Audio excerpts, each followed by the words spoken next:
रस्त्यावर अपघात झाला आणि व्यक्ती कोमात गेली असे वाक्य तुमच्या कानावर कधी ना कधी आलेच असेल। मित्रांनो, कधी एखाद्या पेशंट हॉस्पिटलमध्ये ॲडमिट केल्यानंतर डॉक्टर आपल्याला सांगतात की तुमचा पेशंट कोमात गेला आहे। त्यामुळे कोमा म्हणजे नेमकी कोणती अवस्था आहे व व्यक्ती कोमात कशामुळे जातो, चला जाणून घेऊया या व्हिडिओमध्ये। नमस्कार मित्रांनो, मी राजेंद्र भोसले। मित्रांनो, कधी कधी ब्लड प्रेशर वाढल्याने किंवा शुगर वाढल्याने कोमात गेल्याचे किंवा एखाद्या हृदयाच्या संदर्भात दुखण्यामुळे मेंदूला रक्तपुरवठा कमी झाल्यामुळे प्राणवायूचा पुरवठा कमी होऊन पेशंट कोमात गेल्याचे अनेक उदाहरणे आपण ऐकले असेलच। कोमा ही दीर्घकाळापर्यंत बेशुद्धीची एक खोल अवस्था आहे, ज्यामध्ये एखादी व्यक्ती जागृत होऊ शकत नाही। वेदनादायक उत्तेजनांना किंवा प्रकाशाला किंवा आवाजाला सामान्यपणे ही व्यक्ती प्रतिसाद देण्यास असमर्थ ठरते।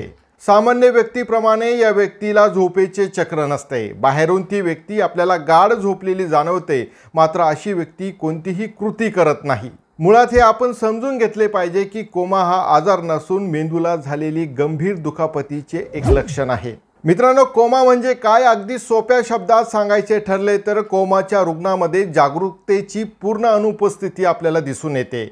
व्यक्ती बोलू शकत नाही किंवा हालचाल करू शकत नाही, कारण आपल्या मेंदूमध्ये शरीरावर नियंत्रण ठेवणारी एक सिस्टीम असते। तिला रेग्युलर ॲक्टिव्हिटिंग सिस्टीम असे म्हणतात।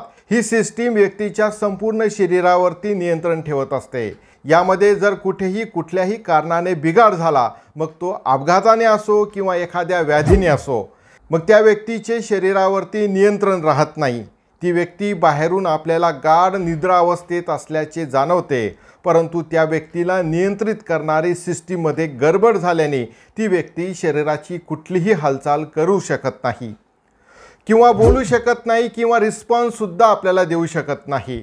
यालाच आपण कोमा असे म्हणतो। मित्रांनो, आपल्या मेंदूमध्ये शरीरावर नियंत्रण ठेवणारी ही सिस्टीम असते, तिलाच रेग्युलर ॲक्टिव्हिटिंग सिस्टम असे म्हणतात। ही सिस्टम व्यक्तीवरती नियंत्रण ठेवते, त्यामुळे आपण झोपेत असताना देखील हृदयाचे स्नायू काम करीत असतात आणि ही सिस्टीम त्यावर नियंत्रण ठेवत असते। तसेच लिखाण करणे, वाचणे, विचार करणे आदी गोष्टींवर सुद्धा ही सिस्टीम नियंत्रण ठेवत असते।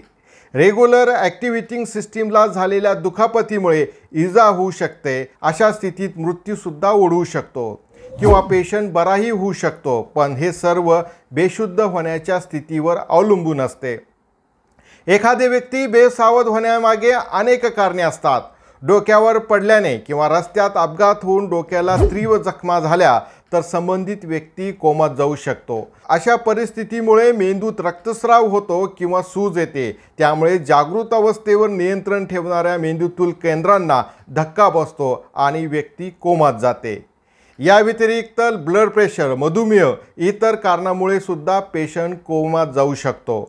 मित्रांनो, कोमा म्हणजे काय किंवा कोमा कशामुळे होऊ शकतो याबद्दलची माहिती आपण या व्हिडिओमध्ये जाणून घेतली। आपले काही प्रश्न असतील ते सुद्धा खाली कॉमेंट्स बॉक्समध्ये लिहायला विसरू नका। याशिवाय आपला अभिप्राय खाली कॉमेंट्स बॉक्समध्ये लिहा। या व्हिडिओमध्ये एवढेच। पुन्हा भेटूया एक नवा विषय घेऊन। धन्यवाद।